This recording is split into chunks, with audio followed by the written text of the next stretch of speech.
Bienvenidos, buenas tardes. Bueno, antes que todo espero que me estén escuchando bien y vean bien.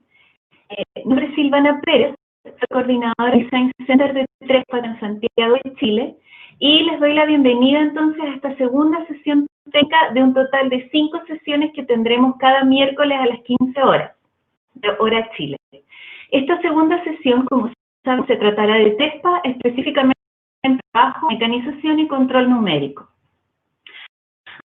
Les comento a su derecha se encuentra el panel de chat, el cual lo pueden ocultar si gustan cliqueando hacia su derecha, y este va a estar habilitado solo para una directa comunicación con nosotros. Así nos enfocamos 100% en esta presentación, porque pueden enviarnos sus preguntas por ese medio sin ningún problema. Como ven, al momento de enviar el mensaje en la casilla para escribir, hay un icono arriba de pregunta. Solo pinchan ese pequeño icono y se va a volver color azul, y ahí ya pueden enviarnos preguntas.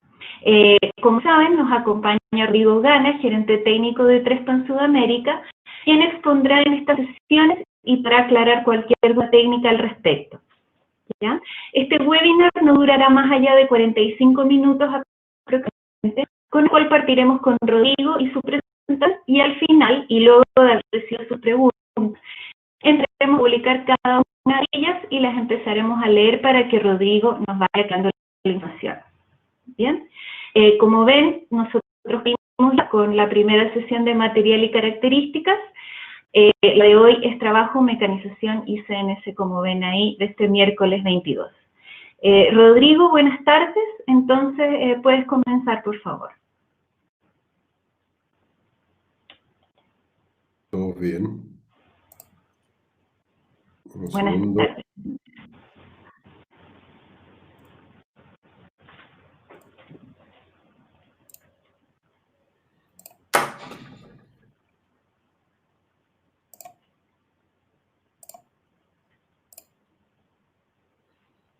Enseguida empezaremos entonces con la presentación. No sé. Aquí. Ahora sí. ¿Se ve bien? Dame un segundo. Sí, ahora sí se ve perfecto, así que te dejo. Impecable, muchas gracias. Bien, buenas tardes nuevamente. Como les decía, mi nombre es Rodrigo Gana. Yo soy arquitecto, tengo un magíster en construcción y soy el gerente técnico para Trespa en Sudamérica desde el año 2010. Ahí mis contactos por lo que puedan necesitar. Programa general, ¿qué es lo que ya llevamos recorrido? La primera sesión que hicimos, que fue sobre las características del material y su comportamiento. Hoy veremos trabajo y mecanización y nos quedan todavía 3 charlas más, próximos 3 miércoles. 2 que vamos a dedicar a sistemas, vamos a ver 2 sistemas en cada una y finalmente vamos a terminar con unas certificaciones. El programa específico de hoy, veremos primero condiciones de manejo, transporte y bodegaje. Luego vamos a ver todo lo que tiene que ver con el mecanizado, le hace corte ortogonal, no ortogonal, perforaciones, routeo tanto horizontal como de ejes, etc. Y vamos a terminar con algo de CNC y algunos proyectos de referencia respecto a CNC que son muy interesantes. Bien, breve introducción igual que siempre. Trespa es una multinacional de origen holandés que existe hace 60 años. Nos dedicamos única y exclusivamente a la fabricación de HPL compacto o compacto fenólico, laminado compacto, en fin, tiene distintos nombres.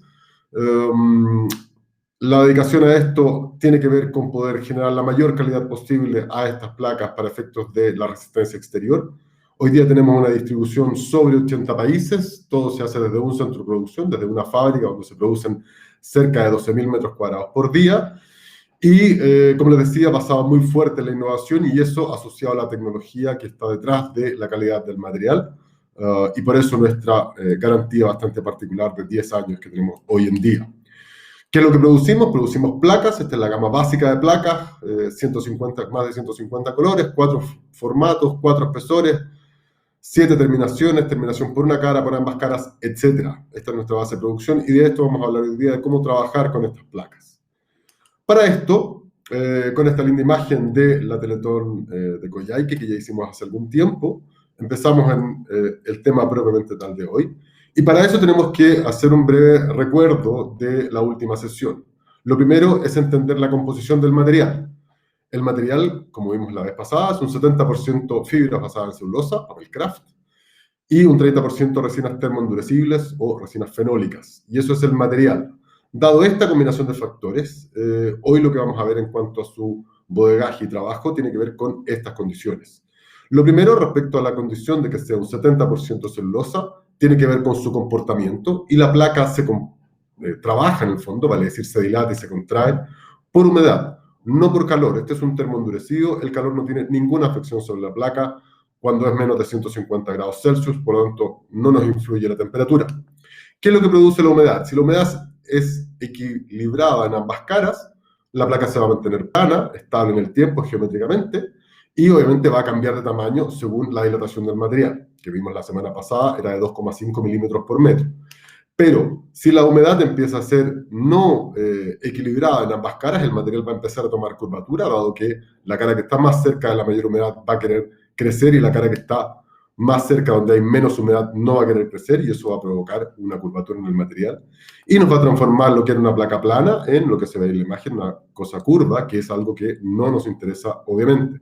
¿Por qué ocurre esto? Como les decía, porque si yo tengo un material expuesto a una mayor humedad acá que acá, las láminas que están en la parte de acá van a querer crecer, las que están en la parte de abajo no van a querer crecer, y la única geometría que permite que esta distancia sea más grande que esta distancia es esa curva. Como vemos acá, la curva superior tiene un mayor largo, un mayor desarrollo que la curva interior, y esto es obviamente porque los bordes no cambian.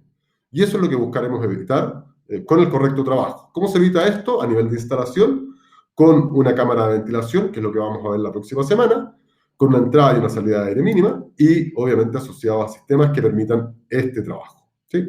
Ese es el primer recuerdo de la semana pasada que necesitamos tener en mente para lo que vamos a ver hoy. El segundo tiene que ver con la resistencia a la abrasión del material. Y ocupo esta misma imagen que les mostré la semana pasada para compararla con la abrasión o con la resistencia a la abrasión que tiene una plancha de aluminio, por ejemplo. ¿Por qué? Porque obviamente el aluminio tiene una muy baja resistencia. Si bien Trespa tiene una alta resistencia a la abrasión, la placa recién se marca sobre los 5 newtons de presión directa con un metal duro en la superficie de la placa. Es una placa que está desarrollada y que su nivel de resistencia a la abrasión está desarrollado para funcionar, por así decirlo, de manera correcta en fachada. Pero cuando estamos trabajando con ella, hay que ser cuidadosos, dado que podemos dañar el material, y es a lo que nos vamos a basar hoy día. Por lo tanto, la condición de que Trespa se puede rayar a través de la abrasión con algo que tenga mayor densidad que la placa es algo que deben tener en cuenta al minuto de trabajar con este tipo de materiales. Y lo vamos a ver en detalle también. Eso con los primeros recuerdos. Ya más adelante vamos a ir recordando algunas cosas más de la semana pasada para ir introduciendo otros temas. Veamos entonces la primera parte de hoy, que es transporte, manejo y almacenaje o bodegaje. Lo primero, para efectos de descarga, recuerden que este material va a llegar siempre a puerto, generalmente a puertos marítimos, puede llegar por avión, pero generalmente llega a puertos marítimos, y llega dentro de contenedores. Nosotros acá en Chile trabajamos con contenedores de acceso no lateral, sino que longitudinal. Por lo tanto, tenemos que tener en mente que el yale que vamos a utilizar para descargar tiene que tener el contrapeso suficiente para poder tomar un pallet completo, pero muy importante, tiene que tener el largo correcto de horquilla. Recomendación, si es que van a trabajar con placa de 4,27 m por 2,13 m, dado que la vamos a sacar por la parte longitudinal del contenedor, es utilizar extensores de horquillas, dado que de lo contrario se hace muy complejo ese manejo. Por lo tanto, esto es una muy buena recomendación. Y obviamente, si es que van a hacer transporte de placas, las placas hay que asegurarlas con winchas de acero para efectos de transporte, y siempre utilizar esquineros protectores. Si es que nosotros tuviéramos en Chile estos camiones de acceso lateral, que son una maravilla, podríamos ver que esta es la manera correcta de estivar un material que va a ir a transporte. Si se fijan, las cintas están justo pasando por las costillas de los pallets, y esa es la forma correcta de estivar una carga para efectos de transporte. Ahora, esto se hace un poco más complejo, obviamente, cuando la placa ya está dimensionada, y en esos casos hay que tener la misma precaución, de manera que la placa se mantenga estable durante el proceso de transporte. Veamos ahora manejo, una vez que ya descargamos y estamos en el proceso de acopiar y trabajar con el material. Lo primero es que los pallets se deben posicionar sobre una superficie nivelada, de preferencia un radier, y siempre bajo techo, ¿sí? Las placas siempre se van a copiar planas, horizontales. Nunca vamos a copiar de forma vertical, dado que el material va a tomar curvaturas, y vamos a poder dañar lo que sería geométricamente la parte más débil del material, que es este canto, ¿no? Que es donde se encuentra la terminación con el núcleo. Ahora, algo muy importante es cómo voy a sacar las placas de cada pila.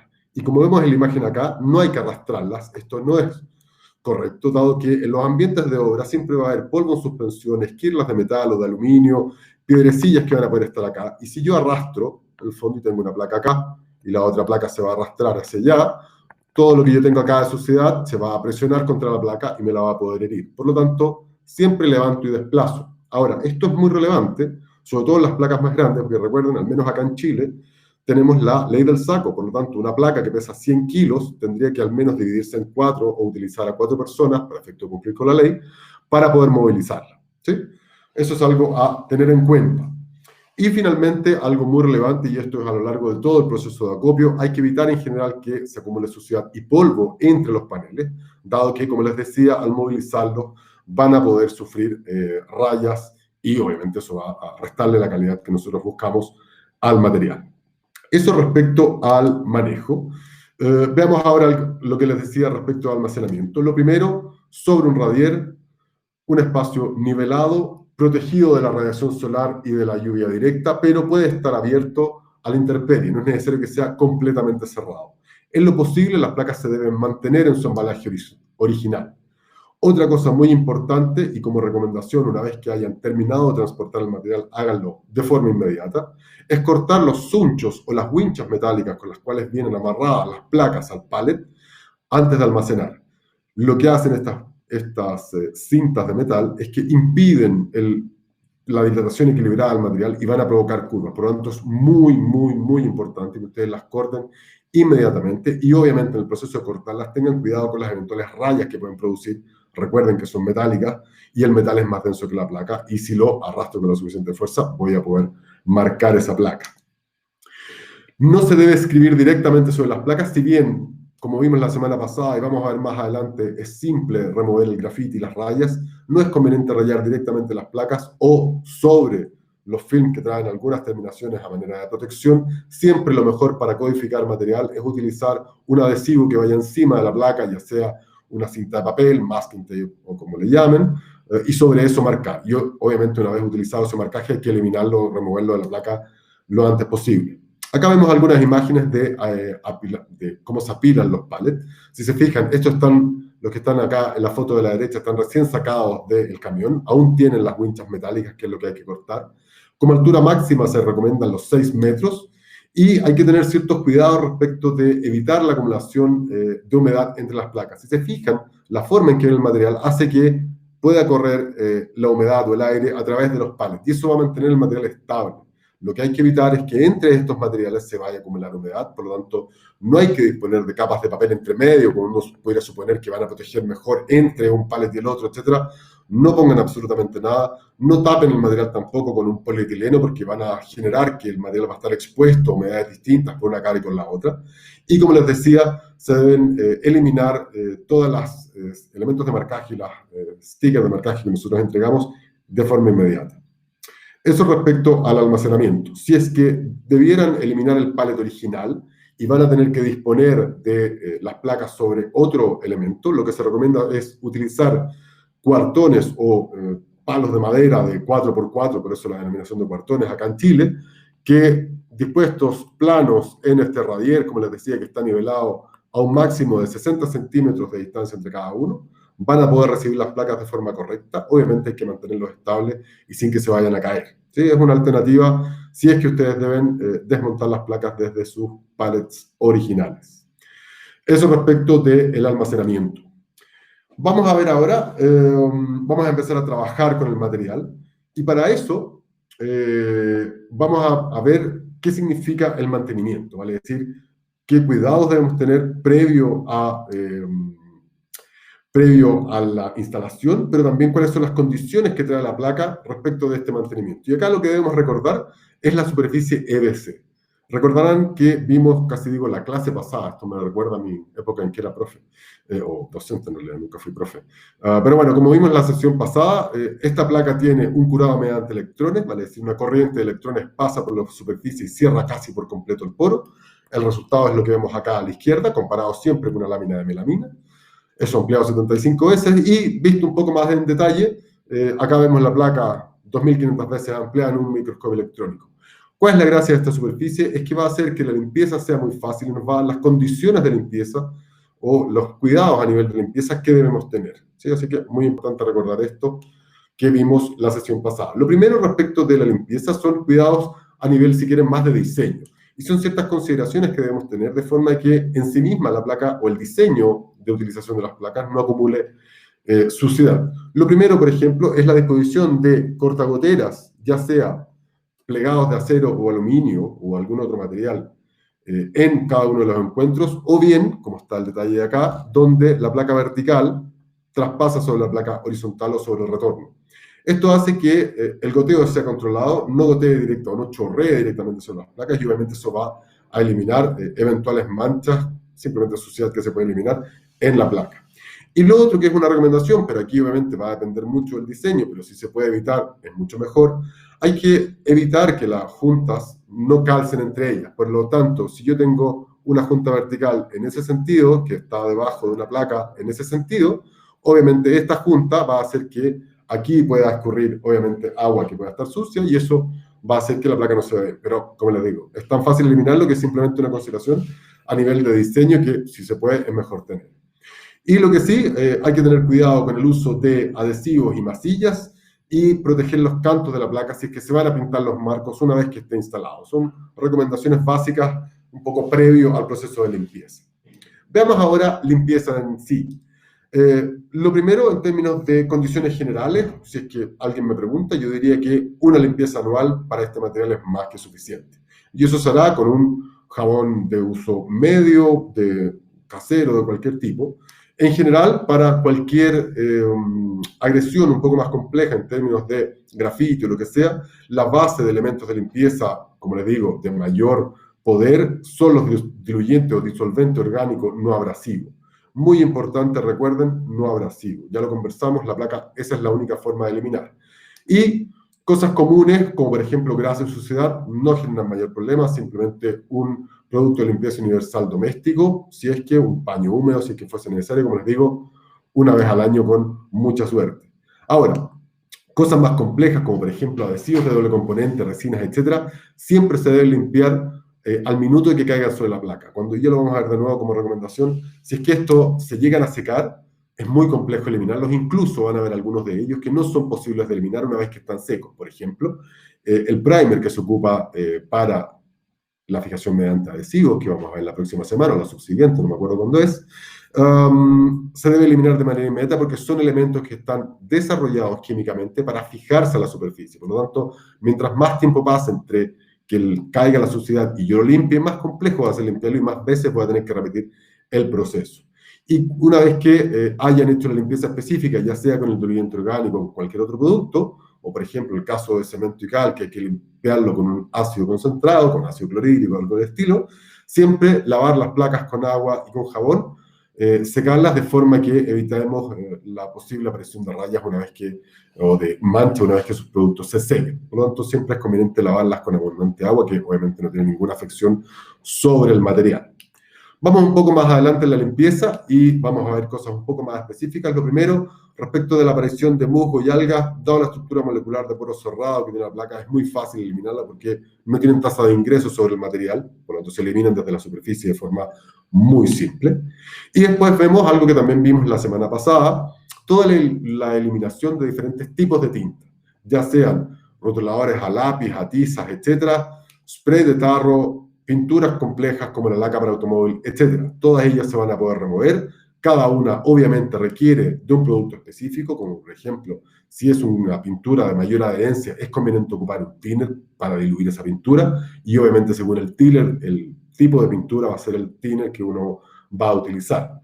Ahora, lo importante es que son elementos comunes que voy a encontrar en cualquier ferretería, no requieren de elementos muy complejos. Y si es que mediante actos vandálicos o algo por el estilo, la placa se ve agredida en términos de daños físicos, vale decir una raya o algo por el estilo. Si son pequeñas esas rayas, nosotros proveemos a todos quienes instalan Trespa de estas pequeñas botellitas que están acá en la foto que acabo de marcar. Son pequeños tarritos de pintura, los denominamos touch-up paint o pinturas de retoque, que están hechas con la misma formulación de la pintura de la placa, vale decir, tienen el mismo RAL, y permiten disminuir o ocultar un poco aquellas rayas. Obviamente, desde cerca se van a notar y si uno tiene el suficiente cuidado se va a poder hacer bien. Y aquí una recomendación, voy a hacer un pequeño zoom, vamos a suponer que esa es una placa y la acabo de dibujar en corte y lo que tiene ahí es una pequeña raya. Cuando yo aplique este tarrito de pintura, la pintura lo estoy haciendo muy grueso, pero va a quedar hacia arriba. Hay que esperar entre 30 y 45 minutos a que eso seque un poco y con un filo invertido, que podrá ser un cuchillo cartonero o algo por el estilo, exceso, con el cuidado obvio de no rayar la placa, voy a eliminar ese exceso y voy a hacer que la pintura quede solamente metida, por así decirlo, incluida en la raya. Esa es la forma correcta de hacerlo. Les recomiendo que lo haga una persona que tiene buen pulso y que no lo haga apurado porque es factible que raye las placas si es que no tienen suficiente cuidado. Trabajado de esa forma, las rayas no se ven, a eso de los 4 metros ya no se distingue una raya en una placa, pero obviamente si estoy a borde de piso, etcétera, sí las voy a poder distinguir. Por lo tanto, siempre hay que tener cuidado, como les decía al principio, de no rayar las placas a través del manejo que podamos tener de ellas. Ahora, dado que esto ha estado un poco agrio este inicio y se viene la parte de corte, los voy a dejar con un pequeño video respecto de limpieza de grafiti, con eso cortamos un poco y seguimos adelante.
Muy bien. Eso, como les decía, para cortar un poco mi discurso, que puede ser a veces un poco aburrido para mucha gente. Bien, vamos a entrar ahora en corte y mecanización. Obviamente estoy ocupando uno de los edificios más icónicos que tenemos en Sudamérica, o al menos acá en Chile, que es el edificio de la Microsoft. Y respecto de corte y mecanización, debemos recordar otra cosa que vimos la semana pasada, y eso es la densidad de Trespa. Trespa tiene una densidad de 1,35 gramos centímetro cúbico. Probablemente la densidad no les va a decir mucho si no están acostumbrados a trabajar con ella, pero para que tengan una comparación, la madera más dura acá en Chile, que es la madera de luma, por algo, las fuerzas de orden ocupan la madera de luma para hacer sus palos, tiene una densidad de 1,075 gramos centímetro cúbico. Como verán, la placa es más densa que la madera. Y solamente para que tengan una comparación, la densidad aparente del aluminio es 2,7 gramos centímetro cúbico. Por lo tanto, esto va a influir directamente en el tipo de herramientas que vamos a utilizar, dado que no se van a ocupar herramientas para madera, sino que se van a ocupar herramientas para metales y aluminio, ¿sí? Y eso es lo relevante en términos del corte. Lo primero respecto del corte ortogonal. Se pueden ocupar distintas máquinas y aquí hay que diferenciar entre la máquina y el filo o el disco de sierra. En términos de máquina vamos a poder ocupar tanto una sierra circular manual, una sierra de banco o una panelera o una seccionadora vertical. Y lo que vamos a utilizar, sí, son hojas de corte para metales, ¿vale? Para aluminio o para metal, y las que mejor funcionamiento van a tener son aquellas diamantadas, que obviamente hay una diferencia de precio bastante importante. Lo relevante son los dientes. Hay dos tipologías que son las más recomendadas. Por uno, los dientes planos trapezoidales y los dientes alternados. Aquí vemos un poco el perfil de ese diente y lo importante es que sea plano por cómo va a entrar sobre la placa. Ahora, nosotros tenemos, y eso obviamente los que lo requieran, porque yo voy a dar mucha información acá, pero mi interés no es que se la aprendan de memoria. Todo esto que ustedes están viendo acá está en nuestro sitio trespa.info, de donde lo van a poder descargar, o simplemente nos pueden pedir a nosotros la información técnica sobre la cual se basó esta presentación, de forma que tengan los datos específicos y no tengan que preocuparse de quedarse en la memoria con esos datos, ¿sí? Una cosa muy importante respecto del diente es que el diente siempre va a entrar por la parte decorativa del material, a diferencia de otras placas que no siempre entra por la espalda del material. Acá no, acá el diente siempre entra por la cara decorativa, por lo tanto, es una sierra manual, como la que vemos acá. La placa tiene que estar con su terminación por abajo, porque obviamente el diente va a entrar de abajo hacia arriba, pero en una situación de sierra de banco, como la que está acá, la cara de terminación va a estar por la parte superior, dado que la sierra, en el fondo, va a entrar desde arriba hacia abajo. Sí, eso obviamente está, como les decía, tomado en nuestra literatura. Aquí podemos ver algunos desarrollos que ha hecho Trespa respecto de herramientas específicas, en este caso desarrollado con la marca de Walt, que generó una sierra específica para cortar Trespa, y si se fijan, trae incluso toda esa información. Este tipo de elementos son solamente disponibles vía importación en este minuto, no están localmente en nuestro mercado. Y otra cosa que también está obviamente en nuestra literatura, lo que tenemos acá, la relación entre el diámetro de la sierra y la cantidad de dientes, revoluciones y avance. Esto obviamente son las recomendaciones generales para todas las máquinas, pero esto siempre hay que probarlo previamente, hay que hacer pruebas. Para eso obviamente nosotros disponemos de material de prueba una vez que ustedes ya tienen obras activas. Y en términos generales es mejor que la máquina ande a mayor cantidad de revoluciones y que el avance sea más lento en términos generales. Obviamente va a depender mucho del tipo de sierra y del tipo de máquina que estemos ocupando. Luego, aquí vamos a ver algunos ejemplos respecto del ángulo de ataque o de cómo entra ese diente. Lo importante en el fondo es que este ángulo de 45, que es el ángulo de ataque que tiene que tener el diente sobre la placa, se va a obtener utilizando un 10% del diámetro total de la sierra sobre la placa. Vale decir, si el diámetro de mi sierra son 300 milímetros, desde aquí arriba, vale decir, esa distancia que está marcada ahí, tendrán que ser 30 milímetros, el 10% del espesor de la sierra. Por lo tanto, medido hasta acá, será el 10% más el espesor del material. Como les digo, eso está recogido en nuestra literatura, pero es muy importante porque es la que nos da una terminación óptima. Y me refiero a terminación óptima porque la gracia de este material es que una vez que se corta, está terminado, ¿sí? La lámina protectora no se retira hasta que una vez está terminado el mecanizado, salvo si eso se va a fundir o se carboniza de algún modo. Y aquí les voy a mostrar 3 videos bien cortos respecto de corte. El primer video, el que está en el centro, vamos a ver un corte correcto, incluso se van a fijar que el audio es distinto.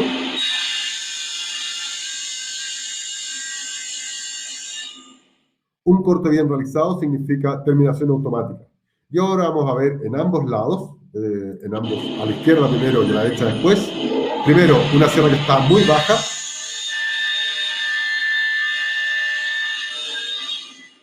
Si lograron oír, incluso el sonido es distinto. Fíjense que la terminación es simplemente macabra.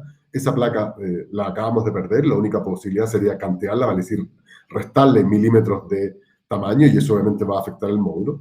Y acá a la derecha vemos una hoja, la misma hoja de sierra, la misma placa, pero en este caso muy alta.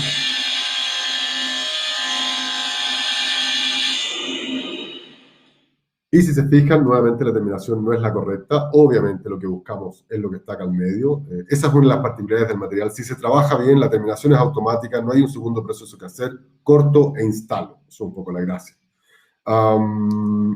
Veamos ahora perforaciones. En perforaciones, tanto perforaciones a nivel fachada, por así decirlo, estéticas o de control solar, pero también perforaciones para sistemas, que es lo primero que vamos a ver. Perdón. Para utilización de taladros normales, acá no es necesario un taladro, yo ocupo un taladro de semiprofesional cualquiera. Las brocas que se utilizan para perforaciones normales, como les digo, perforaciones de sistema, son brocas de acero rápido, HSS, con punta de carburo o, como siempre, hojas levantadas. Algo que no está, esta información no está en todos los lugares, no todo el mundo la sabe, el ángulo de la parte superior, vale decir, ese ángulo que está ahí, debe estar entre 60 y 80 grados. Yo me enteré, por ejemplo, que en el mercado chileno ese dato no se maneja a nivel de brocas. Ahora, como esta primera base de perforación refiere al sistema de edificación mecánica, hay ciertas herramientas específicas que se han desarrollado en el mercado. Por ejemplo, la empresa MBE desarrolló esto, que es una broca con un centrador, que es algo que vamos a ver la próxima semana en el sistema de edificación mecánico visible. Y a un extremo, otra empresa que desarrolló una broca específica, geométricamente específica o desarrollada específicamente, para perforar HPL. ¿Sí? Cosas que obviamente en nuestro mercado en Sudamérica son un poco más complejas de obtener. Veamos ahora la base de la perforación. Lo más importante es que la placa siempre debe tener una placa de apoyo, como vemos acá abajo. Da lo mismo si esta placa de apoyo es un MDF, otra placa de Trespa, OSB o lo que sea, o un terciado, en fin. Pero tiene que tener una placa de apoyo. ¿Por qué? Porque como esto es un elemento laminar, si es que no tiene esa placa de apoyo, las últimas láminas, en la presión del taladro, van a poder romperse. ¿Sí? Y eso es lo que buscamos evitar, por lo tanto, siempre tiene que tener una placa de base. Y como siempre tenemos la relación entre el diámetro, en este caso, de la broca y la alimentación, las revoluciones de la alimentación o cuánto va a entrar. Pero como les digo, en el caso de la perforación es bastante fácil. Vamos a ver, como siempre, un ejemplo. El primero que vamos a ver arriba es la perforación correcta. En este caso, un taladro pedestal.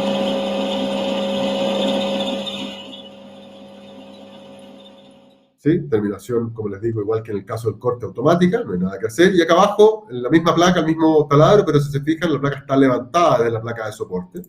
Por lo tanto, no hay una placa de apoyo.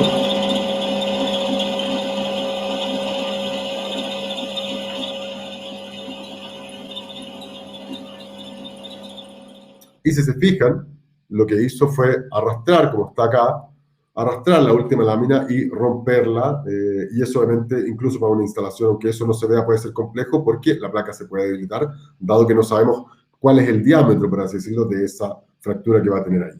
¿Sí? Por lo tanto, siempre con una placa de respaldo. Veamos ahora distintas alternativas para fresar. Lo primero, hay distintos tipos de herramientas o de fresas. Pueden ser rectas, huecas, inclinadas, etcétera. Todo va a depender de la geometría que yo quiero obtener. Segundo, siempre van a funcionar mejor las herramientas diamantadas que las de carbono tungsteno. No va a haber que afilarlas y van a tener una durabilidad mucho mayor. En el caso de las placas gloss o specular, hay que mantener la lámina protectora con la que vienen para el proceso de fresado, sobre todo si es CNC. Y una vez que, o sea, si es que esa lámina se empieza a carbonizar, dado las revoluciones de la máquina, es conveniente sacarla, pero solamente en esa franja. Como siempre, tenemos disponible la alimentación según el número de revoluciones y el diámetro de cada herramienta. Si se fijan, son revoluciones bastante más altas en el caso de la fresa. Y hay distintas geometrías en términos de fresa, distintos proveedores en términos de fresa, para distintas geometrías que yo lo que quiero obtener. Por ejemplo, esto que es una junta de cantos mecanizados, se hace con una fresa específica y obviamente si yo requiero de alguna otra, tendré que buscar en el mercado cuáles son quienes me proveen de la fresa correcta. Nuevamente vamos a ver un par de ejemplos. En el primero les voy a mostrar una mecanización vía CNC, que lo que está haciendo son unos rebajes, ya vamos a ver cómo termina esto un par de animaciones más adelante. Un rebaje para incluir herrajes, esto va a ser una puerta el día de mañana.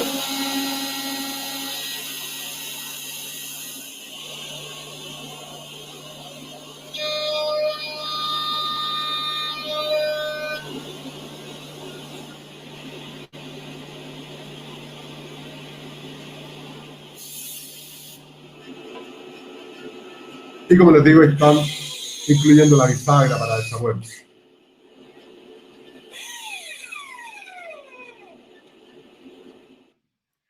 Y acá abajo, una canteadora típica y común, sin mayores complicaciones, simplemente cuadrando los bordes de la placa.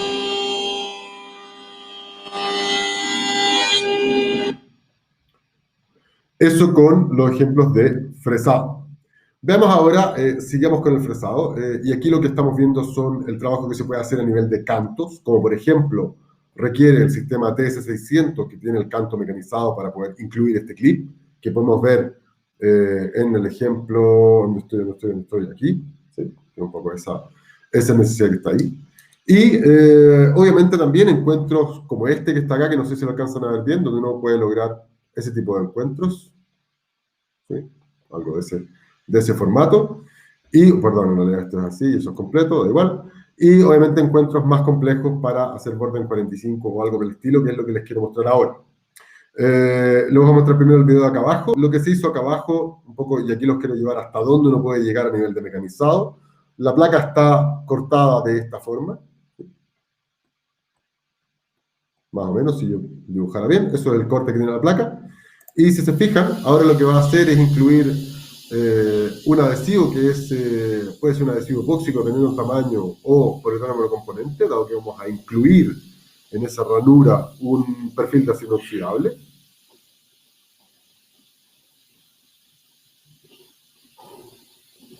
¿Sí? Y ahora va a repetir el proceso con la otra placa. Esto es para trabajo de modelería, pero me interesa que vean hasta dónde uno puede llegar con este nivel de, con el trabajo a través de fresa y con la trabajabilidad que tiene el material para este tipo de soluciones. Y igual que vamos a ver en el video de arriba, le está botando el canto con una tupida. ¿Sí? Podemos ver cómo se le bota el canto, porque si no el canto queda vivo y muy complejo. Y lo mismo que hicimos recién.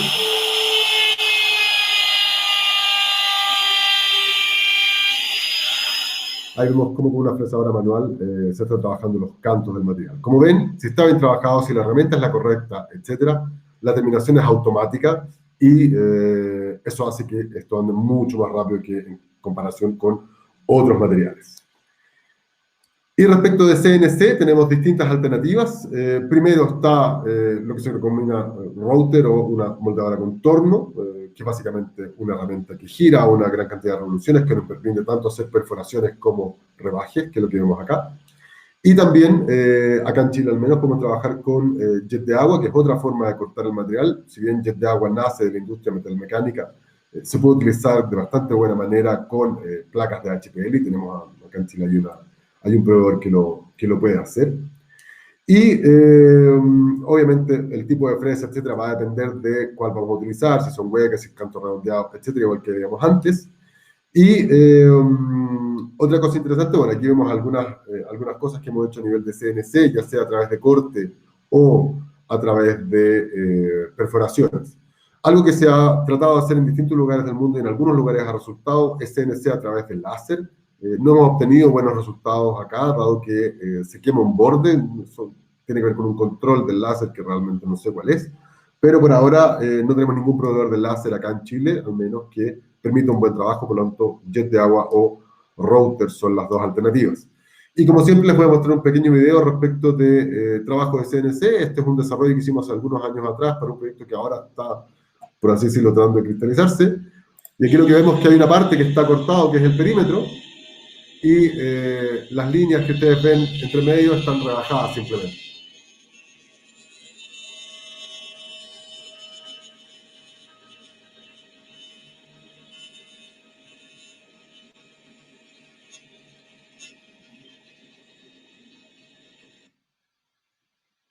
Bien. Eso es respecto al trabajo de mecanización. Como vemos, se puede tanto mecanizar en extremo, de forma horizontal, a través de una seccionadora, y perforar o trabajar de distintas maneras, de manera de poder personalizar el material si es que es necesario, transformarlo en un elemento de control solar, como por ejemplo este proyecto que hicimos acá en Chile, en la Universidad Autónoma, en su sede de la Gran Avenida, donde estos elementos están perforados a través de un router. Y para terminar, les quiero mostrar algunos referentes respecto al trabajo de mecanización y CNC, cosas muy interesantes del último tiempo. Este primer proyecto en Italia, y aquí estamos viendo CNC de geometría, para decir no perforaciones, sino que simplemente un trabajo geométrico bastante interesante que se hizo sobre esta farmacéutica, como digo, en Italia. Aquí podemos ver un poco en detalle, si se fijan, incluso tiene un trabajo en los encuentros, de manera que calce con la estructura donde está tomada la placa, lo cual le da una terminación muy, muy interesante. Esta es una aplicación mecánica visible. Sí, lo podemos ver más en detalle, más cerca todavía. Vemos cómo en los bordes, para efectos de que a nivel de diseño quede mejor, se trabajan siempre con CNC. Esto se cortó completamente con CNC. Otro ejemplo, y este tiene que ver con perforaciones llevadas al extremo. Bueno, China tiene mucho avance sobre cosas muy extrañas, es un proyecto gigante. Fíjense, solamente para que tenga una proporción de tamaño, eso que está ahí es un auto. ¿sí? Un poco para que entiendan el tamaño del proyecto y el tamaño de esas perforaciones. Muy complejas, obviamente particulares a la cultura china, pero para que vean el nivel de trabajabilidad que tiene el material. Ahora, lo que ustedes están viendo acá, un poco para que tengan una idea, más o menos eso es 1 por 3 metros, ¿sí? Para que entiendan un poco el tamaño de lo que estamos hablando. Bueno, ahí vemos una bicicleta, para que se hagan una idea del tamaño de este elemento. Obviamente un proyecto altamente complejo, altamente personalizado, tomó mucho tiempo y obviamente este tipo de cosas son un poco más costosas. Otro proyecto del último tiempo que les quiero mostrar es un proyecto en Francia, que es un colegio donde se trabajó con la gama nueva de Lumen también, y lo que vemos al fondo son placas de Trespa perforadas. Nos vamos a ir acercando a ellas para ver que algunas están perforadas y otras simplemente rebajadas. Aquí vemos que hay algunas que están simplemente rebajadas y otras que están perforadas. Y eso también se puede ver en el frente. Aquí vemos todos los tipos. Aquí vemos algunas que tienen solamente el rebaje, pero otras que tienen la perforación, ¿sí? Ese nivel de personalización tiene, como veíamos la semana pasada, este es un material que tiene un comportamiento homogéneo, por lo tanto todas estas perforaciones o rebajes, etcétera, no hacen que el material tenga menos resistencia, porque por el canto no va a entrar ningún agente que pueda agredir al material. Y para terminar, uno de mis proyectos favoritos del último tiempo, esto es una renovación que se hizo sobre un edificio en París, donde estos son los edificios que están uno al lado del otro. La fachada del lado izquierdo, que es la que está intervenida, era muy similar a la que está acá al lado derecho. Se sacó una foto en alta resolución, se transformó a través de un software en una matriz de puntos y eso se grabó en la placa a manera de figura y fondo.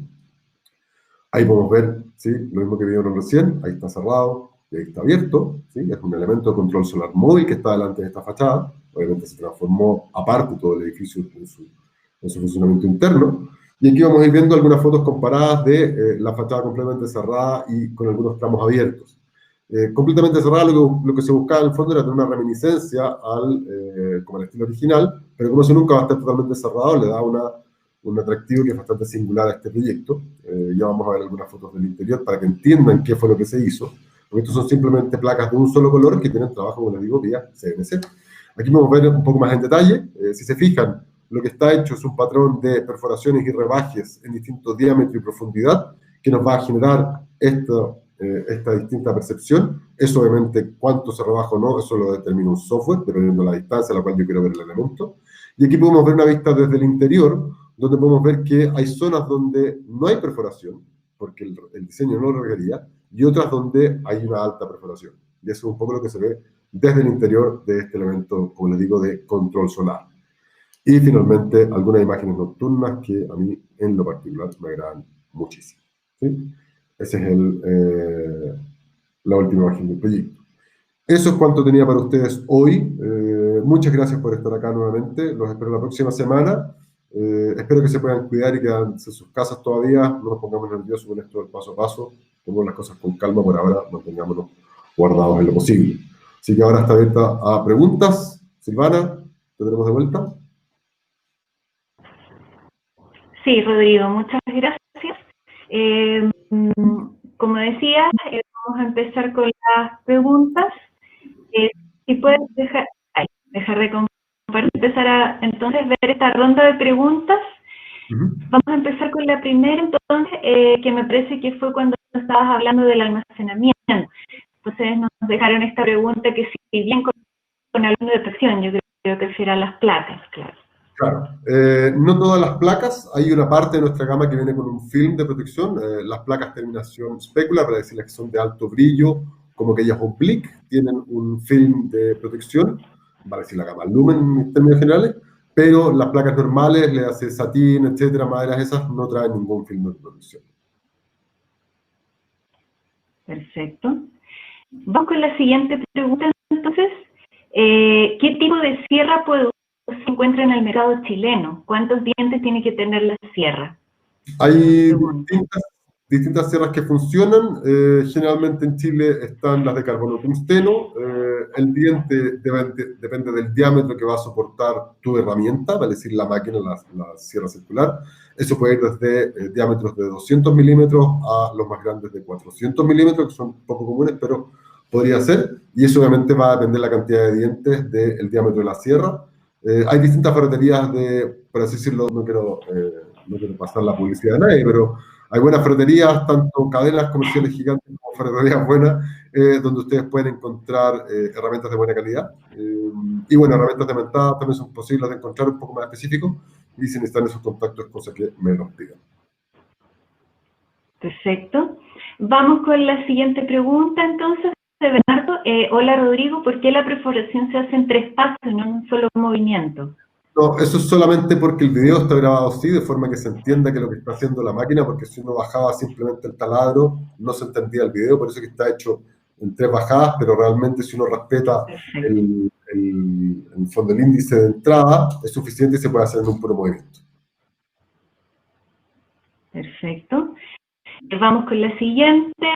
Buenas tardes. Para estos procesos de corte se puede utilizar una Water Jet Cutting Machine.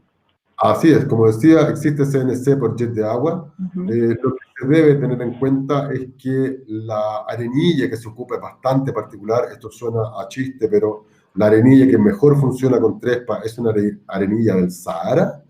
Lo complejo es la proporción, vale decir cuánto agua, cuánta arenilla va a pasar. Estas proporciones hay que regularlas específicamente según la máquina, pero sí se puede ocupar corto por jet de agua. Perfecto.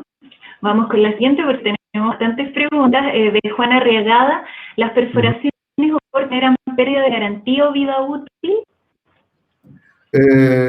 No, porque obviamente la placa se debe cortar y perforar para poder instalar, por lo tanto no afecta su garantía, la superficie de la placa no se ve afectada, por lo tanto no afecta su garantía, y tampoco disminuyen su vida útil. Como les decía, la placa es homogénea en términos de comportamiento y por el canto no va a tener una mayor entrada, por así decirlo, de algún agente contaminante o lo que sea, que por el frente, por lo tanto no afecta su vida útil. Perfecto. Vamos con la siguiente. ¿Se quieren fresas especiales para texto en routers CNC? Claro, no tanto especiales, pero sí fresas generalmente o de carbono tungsteno o fresas diamantadas. Son los dos materiales específicos donde mejor se trabaja, o que mejor se trabaja para router CNC. Ahora, obviamente, la geometría de esa fresa va a depender del trabajo que yo necesite hacer. Por supuesto. Vamos con el siguiente también. ¿Cuánto más puede perforar una placa?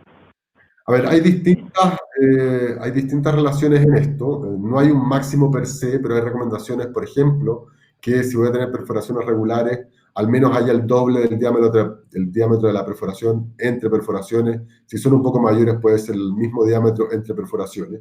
Hay reglas de borde, donde el borde tiene que tener al menos 20 milímetros, pero lo recomendable es 50 milímetros.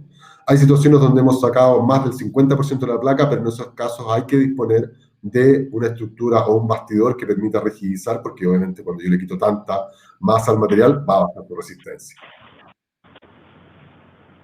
Perfecto. También nos preguntan acá, Juana Arriagada, ¿cuál es el ancho mínimo si quiero, por ejemplo, cortar tiras de 3 milímetros de largo? A ver, no hay realmente un ancho mínimo, la cosa es que tiene que ser trabajable. Yo diría que para una tira de 3 metros, yo no me iría a un ancho menor a los 10-15 centímetros. Si bien podríamos cortar algo mucho más pequeño, me parece que va a ser poco trabajable o va a ser complejo su manejo. Por lo tanto, yo diría que entre 10 y 15 centímetros como mínimo debería ser el ancho por una tira de 3 metros de largo. Perfecto. Con la siguiente, cuando se trabaja corte CNC, como el ejemplo del proyecto en China, el borde recomendado, ¿cuánto sería?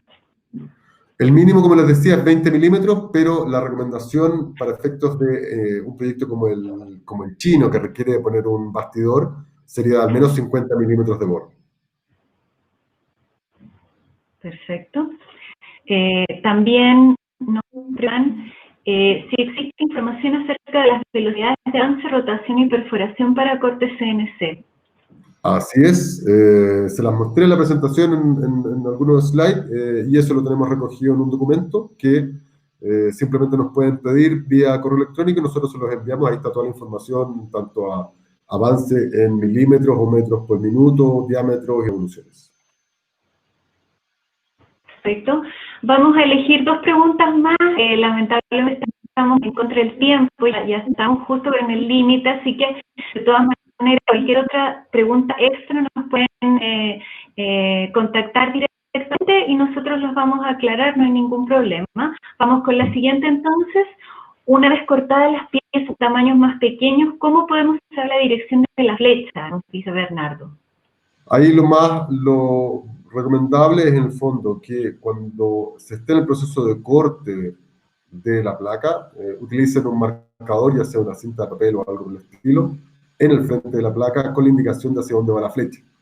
Hoy en día las placas tienen grabada la flecha vía láser en la espalda, en muchos lugares, pero para efecto de que la instalación sea más fácil, es mucho más simple que el marcaje de la flecha vaya por delante, de forma que quien esté instalando no tenga que estar mirando la placa por atrás para después instalarla, sino que simplemente la vea por el frente y la instale, ¿sí? Por lo tanto, esa sería la manera correcta de hacerlo. Perfecto. Y entonces vamos con la última pregunta. ¿Cuál es la mayor ventaja de 3 para otras materialidades a la hora de cortar y perforar? Nos pregunta también Juan. La pregunta es un poco amplia, pero básicamente la principal ventaja que tiene Trespa es que la terminación es automática. ¿A qué me refiero? Salgo de la máquina escuadradora o de la serra circular y si corté bien, voy e instalo directamente. No debo sellar el canto, no es necesario que elija el canto ni haga ningún tratamiento de ese estilo. Por lo tanto, estoy ahorrando tiempo. Y como la placa es homogénea, no resta capacidad de resistencia el hecho de cortarla o perforarla. Por lo tanto, serían las dos principales diferencias que tiene Trespa respecto al mundo. Perfecto. Bueno, muchas gracias, Rodrigo, por tu presentación. Gracias Súper interesante. Perfecto. Bueno, como les decía, estuvo muy interesante la información, la presentación y, bueno, las dudas que nos aclaró Rodrigo. También queremos agradecerles a ustedes por permanecer sintonizados con nosotros y si cualquier duda con Trespa o pregunta que haya quedado sin resolver porque quedaron algunas pendientes, los contactaremos directamente, enviaremos la información correspondiente de esta charla a sus correos.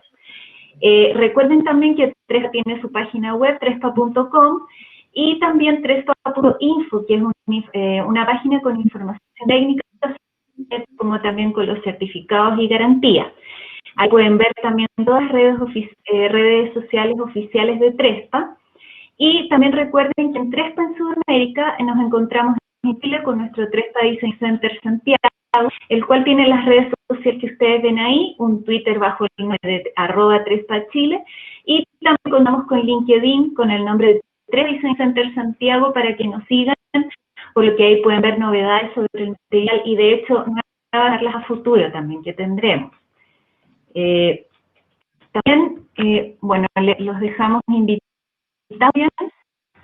a la próxima, un segundo, ahora sí, a la próxima, la próxima sesión, que es el próximo miércoles 29 de julio a las 15 horas, en que hablaremos entonces de sistemas, bueno, Rodrigo en realidad va a hablar de sistemas TS700 y TS300. Así que los dejamos invitados. Recuerden que las personas que ya pusieron en su inscripción la opción todas las sesiones ya están inscritos, o sea, simplemente ustedes tienen que esperar que los martes mandamos el link de invitación para ingresar a este webinar.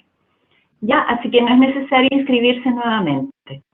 Bueno, muchas gracias y buenas tardes. Buenas tardes. Buenas tardes.